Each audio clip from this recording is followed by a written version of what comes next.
Hello and welcome to the Snakebite, FSC TV's weekly sports program where we recap what happened last week in mock sports and occasionally have some exclusive interviews. We've got a great show coming up for you. It was a great week in Moccasin Athletics. Big wins from the men's soccer team, women's soccer team, and the volleyball teams. A lot of other sports in action this week. This is the Snakebite.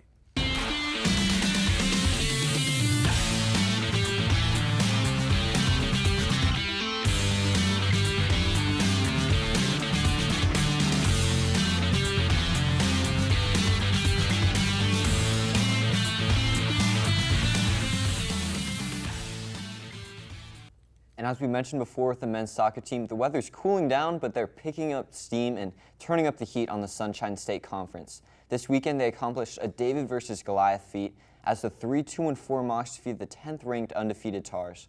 The Mocs put their foot on the gas early on when senior Kyle Carr kicked things off with a dish to 𝙏𝙃𝙀 𝙎𝙉𝘼 just 5 minutes into the game before netting a goal himself 10 minutes later to give the Mocs a 2-0 advantage.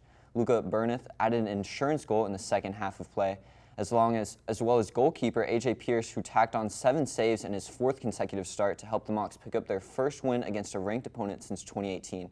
Our FSC TV, Billy Adams, had the opportunity to talk to him after the game. Well, thank you, gentlemen. I'm here with starting goalkeeper 𝙏𝙃𝙀, who has made his 4th start tonight and had a tremendous game and a big night for the Moccasins as they take a 3-0 win against the 10th-ranked Rollins College Tars. AJ, great performance tonight, but ultimately, how are you guys feeling after a big win? It's your first win against a ranked opponent since 2018. I mean, first off, it's an unbelievable feeling. The guys were pumped today. From the locker room out on the field, nothing ever changed. It was always we protect the house, we protect the pit, we come out here and play. And I mean, you could hear the celebrations after the games, you could hear the screams at the end, what it meant to the guys, and especially a team like Rollins, who's always a big rival for us, just coming out here and beating them, especially them being number 10 and keeping the clean sheet, felt amazing. Nice. And for you personally, you didn't start the first 6 games. Lassie Detmer did, and did a great job doing so, stepping in. But you've come out in these 4 games. You had 6 saves coming in, 1 goal allowed. 7 saves tonight against the top 10th ranked team in the country. How big does that feel for you personally, stepping in and getting the job done? I mean, it's an incredible feeling. Lassie put in the work, especially coming off of very little minutes last year. But in all honesty, I got to give all my credit to my back line. They've been incredible over the past few games. I mean, especially we played Lynn, who was ranked, and we tied them 1-1. No, my bad. And then we come here, and then we shut out a team like Rollins. And I mean, yeah, I made 7 saves, but they shut out 10, 11 more. So at the end of the day, it's a group effort, and we really pulled it off tonight. And you guys did pull it off, and now you move forward. There's a lot of big conference opponents coming. I mentioned it with you, 39 wins between all 11 teams. That's 3.5 wins per team in the conference. It's a competitive conference.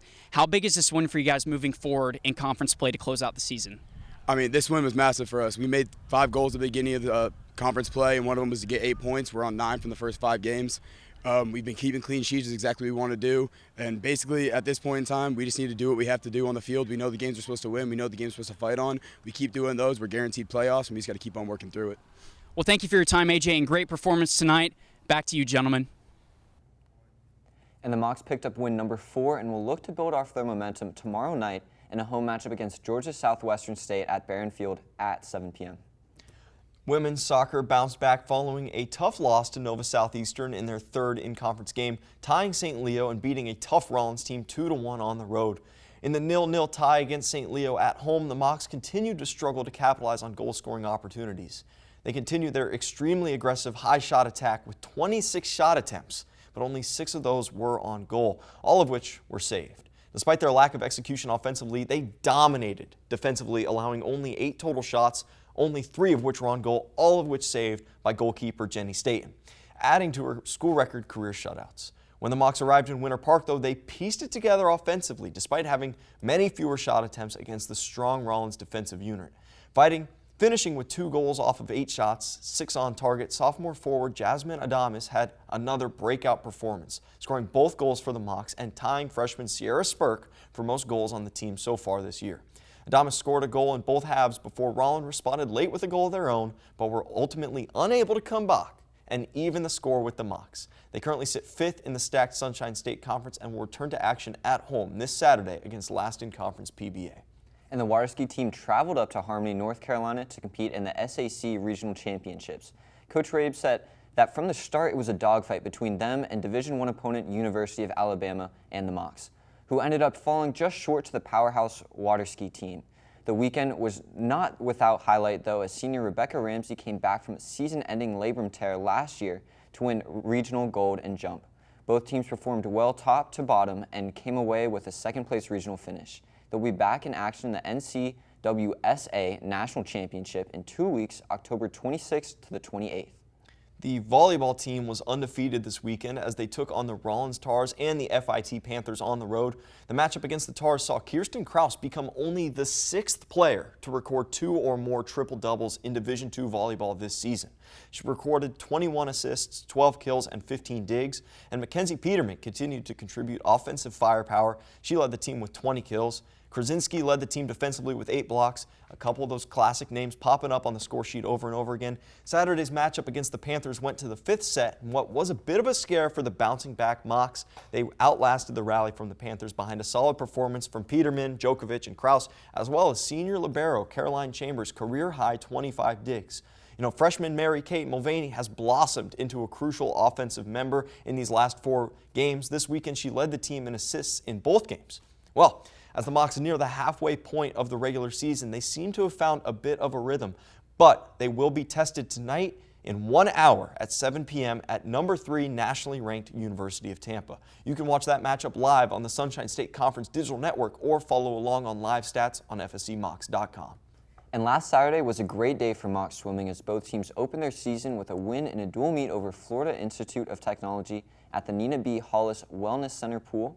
Both teams came out victorious with 9 event wins each, as well as a handful of relay wins. Some standout performances from the men's side included 2 wins each from junior Brandon Wilson in the 100 and 200-yard backstroke, freshman Peter Tichalki in the 500 and 1,000-yard freestyle, and senior Kyle Michaeleff, whose performance in the 50 and 100-yard freestyle was good for an SSC Swimmer of the Week award.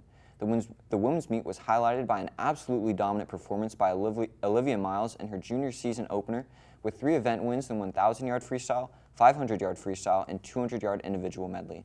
FSC TV's John Usita had the opportunity to talk to both Wilson and Miles after Saturday's meet. Thank you, James and Carl. I'm here joined by Brandon Wilson and Olivia Miles here after a great win at the pool. Guys, how does it feel to get back in the water? It definitely feels great to be back in the water, and I know our whole team's excited to be back, and we're just pumped for the season. Yeah, it feels really good, especially after the summer alone. It feels nice to get back as a team and practice. Yeah. And you guys had some great races here today. How do you feel about your personal performance? I definitely feel happy about my personal performance today, and I'm looking forward to keep racing and continuing to improve. Yeah, I'm really happy with how I raced today. It was nice to have some new competition with the freshmen and everything, and I'm excited for the future of the season. Yeah.